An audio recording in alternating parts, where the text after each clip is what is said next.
Ini adalah optimis dan beriman. Ya, seringkali ya kita mendengar orang banyak optimis, tapi belum tentu orang yang optimis mereka memiliki iman. Tapi orang yang beriman pasti mereka optimis bersama dengan Tuhan. Amin. Nah, saya ajak saudara kita buka Yosua 1 ayat 1 sampai 8. Kita baca berganti-gantian. Saya ayat pertama, saudara ayat kedua, terus sampai ke 8. Judul perikopnya apa Bapak Ibu? Perintah Tuhan kepada Yosua untuk berebut tanah Kanaan. Sesudah Musa hamba Tuhan itu mati, berfirmanlah Tuhan kepada Yosua bin Nun, abdi Musa itu demikian. Saudara, Hambamu Musa telah mati.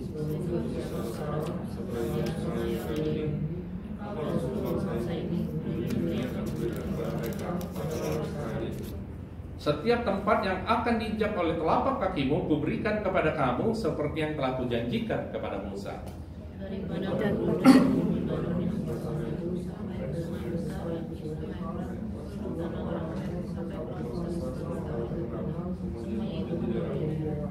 Dari padang gurun dan gunung Libanon yang sebelah sana itu sampai ke sungai besar, yakni sungai Efrat, seluruh tanah orang Het sampai ke laut besar, di sebelah matahari terbenam, semuanya itu akan menjadi daerahmu.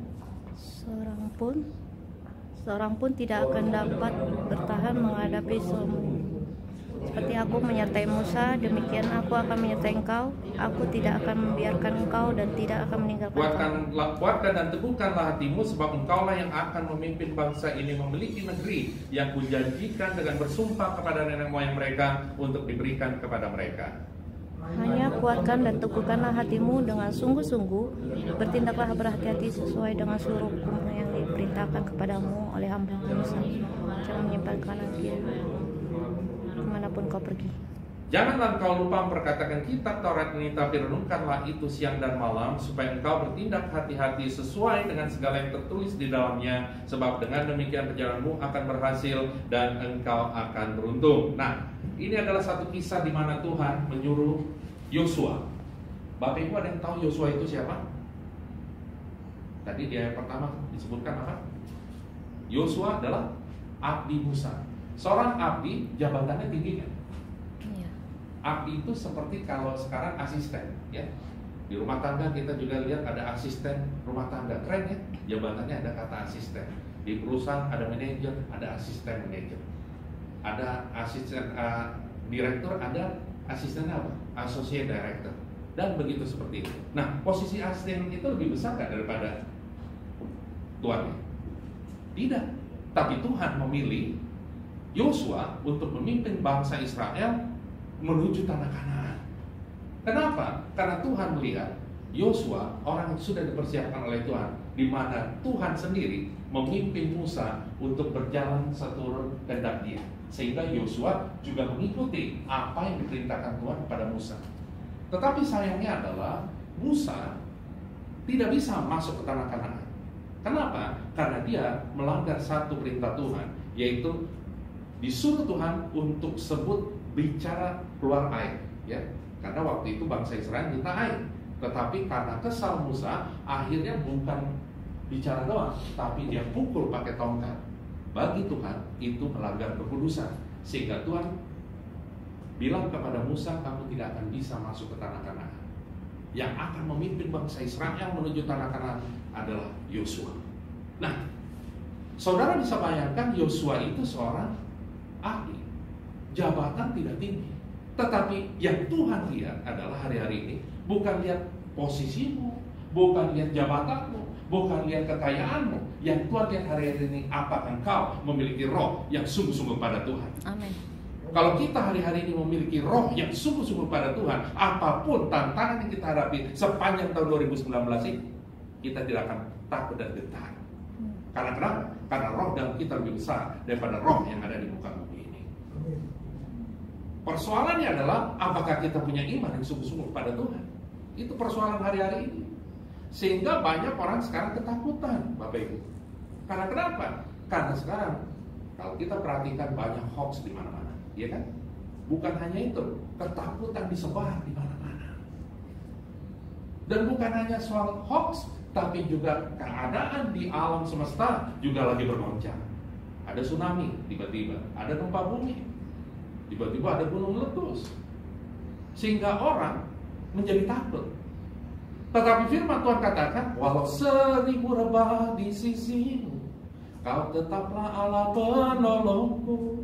Walau 10.000 rebah di kananku, takkan ku goyah, sebab Yesus sertaku. Kalau kau percaya Yesus yang kau sembah itu dahsyat, apapun yang terjadi dalam hidupmu, engkau bisa berkata, engkau Yesus dahsyat luar biasa dalam hidup kami. Engkau sangat baik, teramat baik dalam hidup kami. Makanya Paulus, kenapa dia ditekan, dianiaya, masuk penjara, dia tidak pernah menjelekkan Yesus. Dia tidak pernah menyesal mengikut Yesus, karena dia percaya bersama dengan Yesus segala perkara dapat kutanggung di dalam dia. Makanya dia selalu berkata, bersukacitalah senantiasa. Sekali lagi kukatakan, bersukacitalah senantiasa.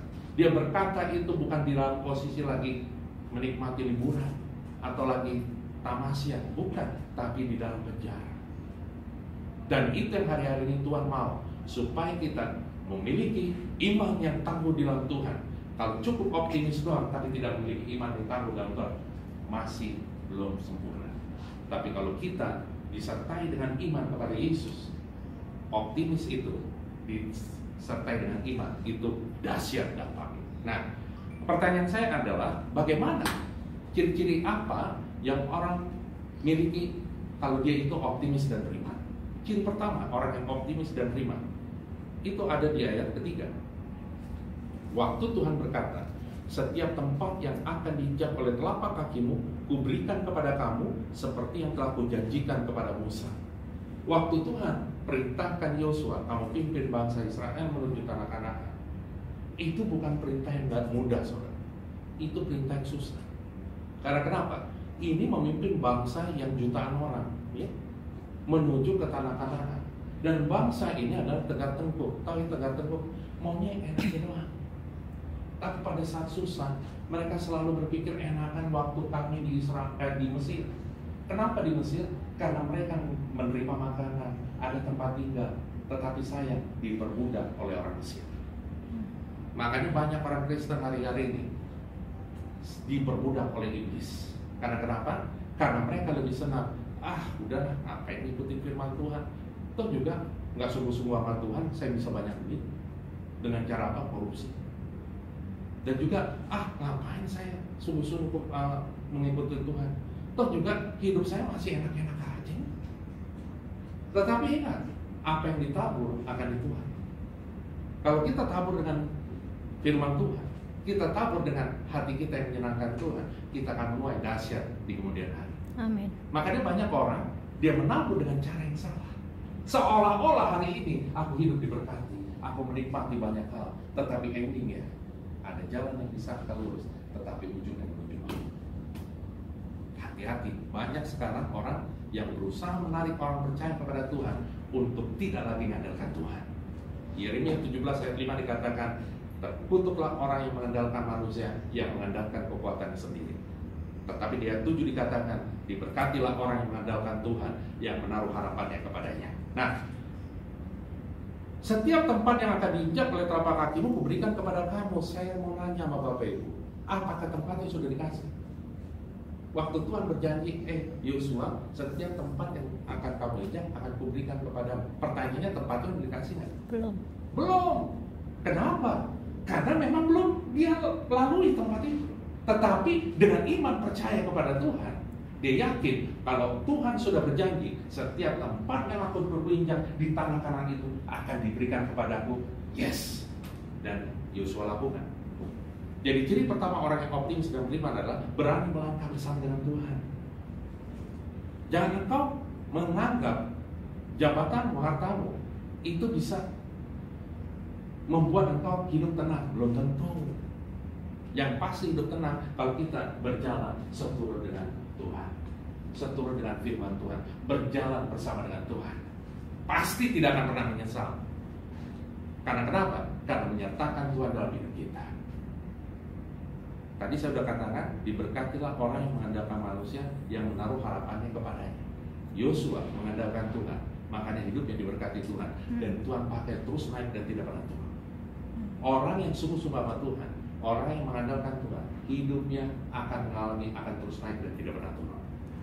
Makanya orang dunia berpikir gini, hidup kadang ada di atas, kadang di bawah. Saya bilang saya tidak percaya, seperti roda. No, karena Alkitab di Alkitab katakan kamu akan terus naik dan tidak pernah turun.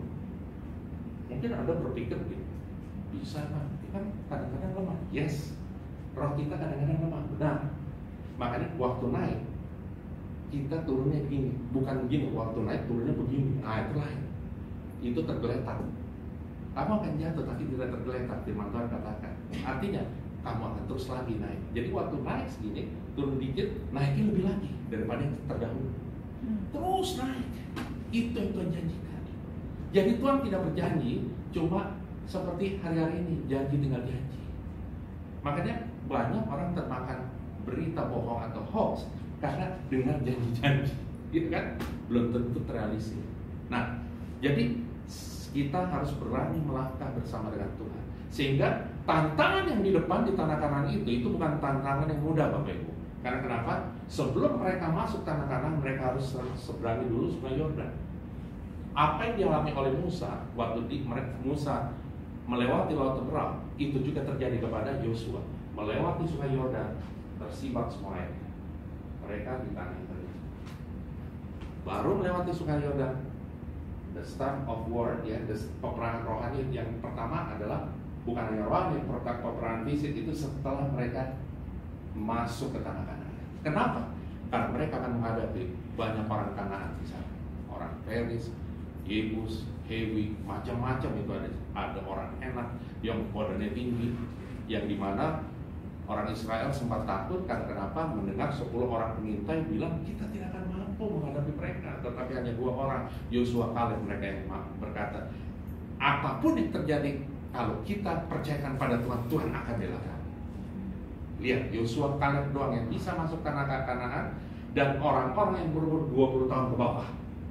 Jadi yang bisa masuk ke tanah Kanaan, Yosua, Kaleb, dan orang-orang yang umur 20 tahun ke bawah. Jadi 20 tahun atas, mereka semua mati di padang gurun. Nah, kenapa Tuhan izinkan seperti itu? Karena Tuhan mau supaya kita hidup kudus, taat dan setia kepada firman-Nya. Yang kedua, ciri orang yang optimis dan prima, itu ada di ayat 6. Kuatkan dan teguhkanlah hatimu, sebab engkaulah yang akan memimpin bangsa ini memiliki negeri yang kujanjikan dengan bersumpah kepada nenek moyang mereka untuk diberikan kepada mereka. Ciri kedua orang yang optimis dan beriman adalah dia suka mengucap syukur. Banyak mengucap syukur. Orang yang banyak mengucap syukur, waktu ada tantangan, waktu ada tekanan, mereka selalu berpikir gini, Tuhanku pasti punya rencana lebih besar daripada apa yang kurindukan. Apapun yang terjadi dalam hidupku, walaupun saat ini seolah-olah aku gagal, tapi aku percaya bersama dengan Tuhan Yesus, Dia akan buka jalan saat Dia ada jalan. Amin. Walaupun saat ini ekonomi keluarga kami lagi tidak mapan, tetapi aku percaya berkat Tuhanlah yang menjadikan kaya, susah payah tidak akan menambahnya. Yeah. Aku percaya cari dahulu kerajaan Allah dan kebenarannya, maka semuanya akan ditambahkan kepadamu. Berpegang dengan firman Tuhan dan kita banyak mengucap syukur, hidup kita penuh dengan kuasa Tuhan. Karena di atas pujian umatnya Allah bersemayam. Waktu kita banyak mengucap syukur, puji nyembah Tuhan, Tuhan berikan kuasa dan pengurapan untuk kita berani melangkah seturut dengan kehendak Dia. Hari-hari ini apakah kau banyak mengucap syukur? 2019 menurut analis banyak hal-hal yang terjadi yang tidak bagus. Bukan hanya juga soal ekonomi, politik, dan sosial, tapi juga alam pun lagi bergejolak. Dan memang tanda-tanda kedatangan Tuhan Yesus yang kedua kali adalah alam semesta juga banyak terjadi goncangan. Goncangan di bumi bukan hanya sosial, politik, ekonomi, tapi alamnya pun goncang. Nah pertanyaannya, apakah engkau masih bisa mengucap syukur di tengah goncangan seperti ini? Orang yang banyak mengucap syukur, perkataannya adalah perkataan yang membangkitkan semangat pada orang lain. Orang yang mengucap syukur, dia tidak stres, tidak banyak penyakit. Dan saya yakin orang yang banyak mengucap syukur pasti awet muda, ya? Amin. Seperti yang di depan saudara. Umur 46 tapi kelihatan masih hampir 30, ya kan? Cuma ini doang yang buat ada putih-putih. Cuma kelihatan ada wibawa dikit. Ya nggak Pak Chandra, kalau Pak Chandra tuh kayaknya udah gini. Jadi banyak ucap syukur. Kalau kita banyak ucap syukur, penyakit pun tidak akan datang kepada kita. Karena firman Tuhan katakan, hati yang gembira adalah obat, semangat yang patah mengeringkan tulang. Artinya mengeringkan tulang, penyakit-penyakit datang ke dalam hidup kita. Makanya kalau kita ketemu orang, ya mungkin di keluarga kita, mungkin di teman kita, atau di mana kita bertemu, ngomongannya pahit terus, itu pasti jarang ucap syukur. Dan saya yakin orang yang jarang ucap syukur pasti penyakitnya banyak. Kalau semakin penyakitnya banyak, akhirnya nanti akan menggerogoti hidupnya, akhirnya lama-lama stres, akhirnya jadi stroke, habis stroke, death. Apakah itu tujuan hidup kita? Tujuan hidup kita adalah kita harus jadi saksi Kristus, jadi garam dan terang, hidup yang berdampak bagi kemuliaan nama Dia. Itu yang Tuhan mau. Amin. Jadi ciri pertama orang yang optimis dan beriman adalah pertama, berani melangkah bersama dengan Tuhan. Yang kedua, banyak mengucap syukur. Dan yang tiga terakhir di ayat 8 itu dikatakan, janganlah engkau lupa memperkatakan kitab Taurat ini, tetapi renungkanlah itu siang dan malam, supaya engkau bertindak hati-hati sesuai dengan segala yang tertulis di dalamnya. Sebab dengan demikian perjalananmu akan berhasil dan engkau akan beruntung. Yang ketiga adalah ciri orang optimis dan beriman adalah dia banyak memperkatakan firman Tuhan. Mungkin saudara berpikir gini, gimana caranya memperkatakan firman Tuhan? Nggak mungkin kita bisa memperkatakan firman Tuhan kalau kita sendiri tidak pernah baca Alkitab. Nggak mungkin. Gimana firman Tuhan akan menjadi rema dalam hidup kita? Kita sendiri jarang baca Alkitab. Baca Alkitab cuma hari Minggu dan juga pas hari Jumat persekutuan doa. Itu pun juga kalau bawa Alkitabnya atau mau baca tuh Alkitab. Nah pertanyaan saya adalah, apakah kau tiap hari baca Alkitab? Tuhan mau supaya setiap hari kita baca Alkitab. Oh enggak Pak, saya bacanya renungan. Ya kan ada orang excuse ya, toh juga masih bau rohani gitu kan. Saya baca renungan, bagus. Tapi lebih bagus lagi baca Alkitab. Saya tiap hari komitmen baca Alkitab minimum 5 pasal. Setiap hari di tengah kesibukan apapun, kalau belum 5 pasal ada yang kurang. Karena kenapa? Itu komitmen. Supaya apa? Saya dipenuhi dengan firman Tuhan. Waktu saya baca firman Tuhan, suatu saat nanti Roh Kudus ingatkan firman-Nya. Sehingga waktu saya mengalami tekanan, waktu saya mengalami persoalan, Tuhan kasih firman Tuhan. Seperti contohnya, kamu akan terus naik dan tidak pernah turun. Kamu akan menjadi kepala dan tidak menjadi ekor. Mungkin saat ini Tuhan, aku udah kerja puluhan tahun, tapi kok cuma begini-begini aja. Hidupku seperti ini aja. Karena kenapa? Tidak dipenuhi dengan firman Tuhan. Kalau orang dipenuhi firman Tuhan, dia akan perkatakan yang positif. Filipi 4 ayat 8 dibilang apa? Semua yang benar, semua yang mulia, semua yang adil, semua yang manis, semua yang suci, semua yang sedap didengar dan patut dipuji, pikirkanlah semuanya itu.